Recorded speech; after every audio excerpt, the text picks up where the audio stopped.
обычно 2 делают. Не знаю. Для тех, кто проиграл в первом, чтобы была возможность отыграться. А второй выиграл. А еще раз ставить надо? Наверное, еще раз поставим. Сейчас свиньи побегут опять.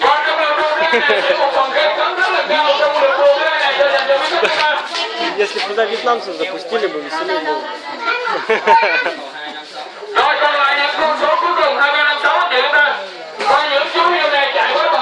О, бутылочка.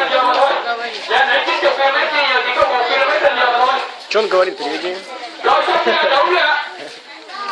Rồi nếu như không có đủ tiền số đi ra không đủ tiền xin gửi tiền cho Tuấn, anh Tuấn anh Thuận á, gửi tiền lại đi, rồi tổ chức luôn. Tuấn luôn ạ. Tuấn luôn ạ. Tuấn ạ. Rồi anh Tuấn nó bao nhiêu gửi là 20 triệu đồng luôn. Да давай ты. Ai là Tuấn? Đặt công con em số 1. Ai tên Tuấn này đi. Rồi lại đây em gửi là 20 triệu luôn. Biết anh đặt chiến thắng rồi em gửi lại em giao mua nhận. Rồi các bạn có biết có lái không? Em đâu nói láo em nói xạo con. Rồi chuẩn bị đi bên đó đi, chuẩn bị đi rồi. Rồi chúng ta hãy bộ một con nào xin về đến cuối cùng đây.